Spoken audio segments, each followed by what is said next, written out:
Hi y'all, welcome to my shop. Today we're going to make this little wood turning detail tool.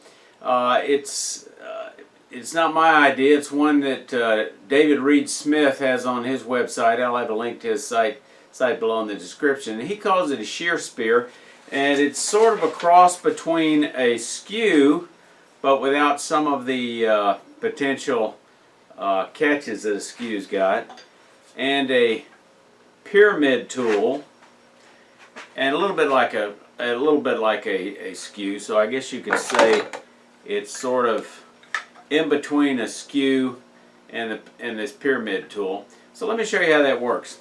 Now David made his out of an inexpensive Benjamin Best parting tool. You know, I didn't want to spend any money, and I already had this piece of high-speed steel. This is 3mm by 12m by 200mm, and it's cheaper than the Benjamin Best parting tool even. And I'll have a link to this metal if you want to buy one. You can get 2 bars from Amazon at a very reasonable price through my Amazon shop through the affiliate link. I made a handle. I'm not going to go into details on this handle. It's out of PVC because I've got another video. You can click on the this icon depending on what device you're looking at. Every now and then there are some devices you can be watching YouTube that you don't get to see that icon that'll link you to the other video, but you can find it if you look at under my playlist for making tools. But anyways, PVC, you basically cut a plug here, you cut a plug here, you drill a hole, and then let me show you with how you mount something like this with a flat steel. You take a dowel, and I'll show you a close-up of that. You take a dowel and you take out a thickness of the center of that dowel, the thickness of your tool, glue each half on each side, and then it's got a little brass insert with a little grub screw to hold it tight. So that's how you make the handle. Angle grinders is certainly the fastest way to make these gross adjustments on a piece of high-speed steel like I'm doing here.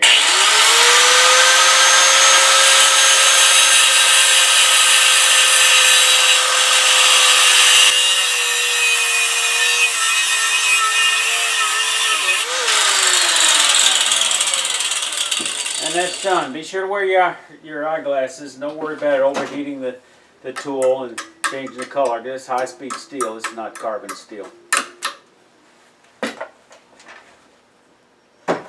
There we are.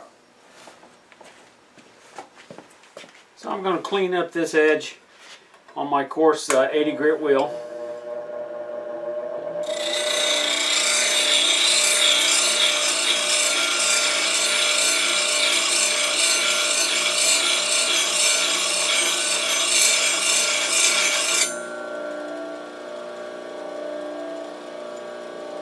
Almost.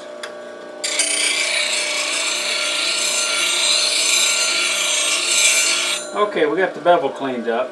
Now for the next step, we're now going to put that little micro bevel, if you will, down here in this lower left hand corner, and we're going to do that using the Wolverine arm. In his article, David describes how you make a simple sharpening jig. I'll show you how to use that in a minute. And it's basically a piece of 2x4 construction, 1.5 inch by 1.5 inch square and 1 3 inches long. You know, this may not be necessary, but it's a nice little feature. I had the magnets, but he suggested drilling a small hole and putting a magnet in it to secure it a little bit better. And since I had magnets, no problem. This is a 5/8 inch. It's not very strong. And I'm going to push it in with a pencil because I don't want this stuff all over the place.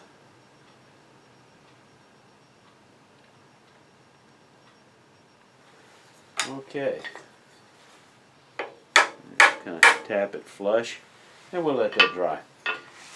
Now I showed getting this 45 degrees on a platform, but I think David Reed Smith's plan was actually to do it using the slide arm on the one-way sharpening jig, and then with this little block of wood with a little magnet just to hold it in place or leave it, stick it up somewhere. Without adjusting anything, you could then adjust that fine tip, so it speeds up that operation by locking it in. So you're going to turn it flat, and then you're going to ease it up just about 15 degrees. Just make sure I got that locked down. And with it just about 15 degrees, so on this side, maybe I can show you a little bit better.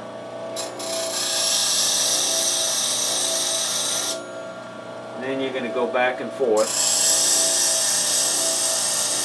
trying to get an equal amount.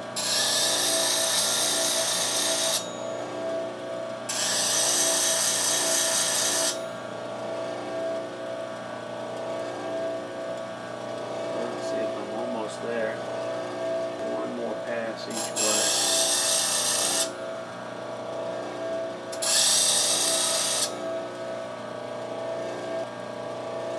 Now that's got it. Let me give you a close-up of that.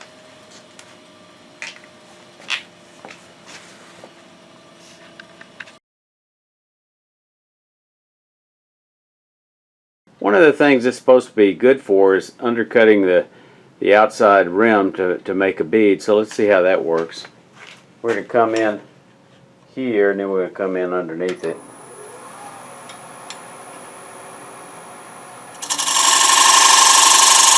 Just cut in like that, and then we're going to cut in from the side.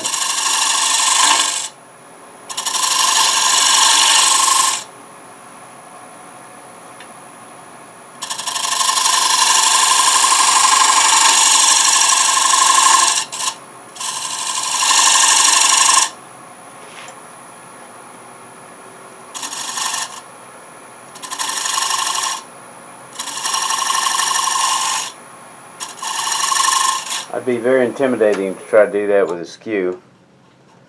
I've got this area here that I don't think this is the best tool to clean that up with, but it did do a nice job, I think, cutting the profile on the bead, and it needs just a little bit more rounding, so I'm just going to use the shearing action of it.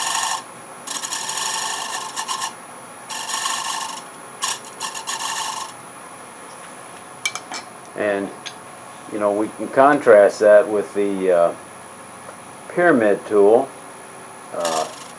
Some things, what I find is the pyramid tool will do some things better, and this will do some things better. And that, in effect,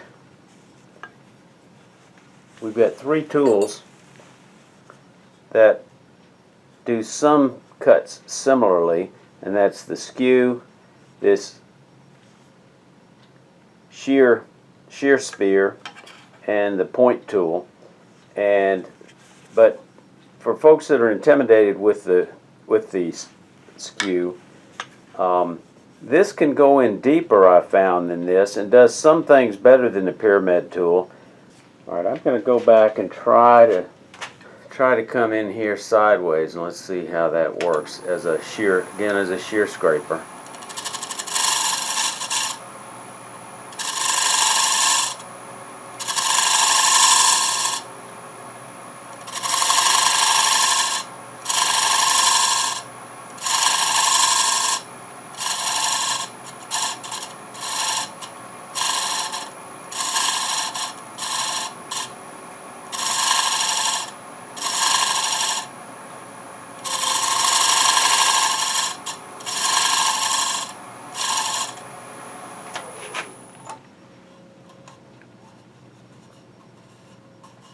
I think what I would prefer to clean something like that up with, though, is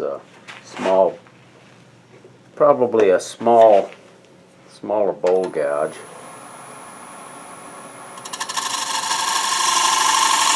That is to get that undercut.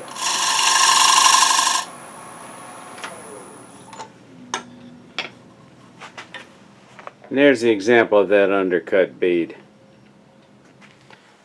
I was helping out with a club workshop this week. We were making coffee scoops, and what I found for a number of people, they were challenged with working on some of this detail on this separate handle, and I think this shear sphere would have been a good solution for them. They had a difficult time with a spindle gouge making that cut, so using a scraper I think would have worked fine. Let me show you one other cut this makes. If you want to cut a very, very fine little groove, almost too small to call a V-groove. This is not very aggressive at all and cuts a very fine line.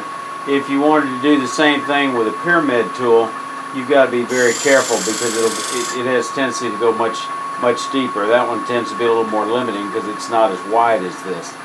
I don't know what I'll be able to use this Shear spear for. I think the more I play with it, the more uses I'll find for it, but we'll just have to see as we go on. But again, it is primarily a shear scraping tool, cutting with the that top left corner or top right corner, depending on where you're cutting. I show more details on how you handle a flat tang in a handle on this video that I've got on making this high-speed steel parting tool. They're the same thickness, 1/8 of an inch, but this one is a little bit wider. But if you wind up getting 2 bars of steel, you know, you could make a parting tool out of the other one. I hope this was good for you. Y'all stay safe. Come on back here, and I've got a couple of links to videos you may want to watch.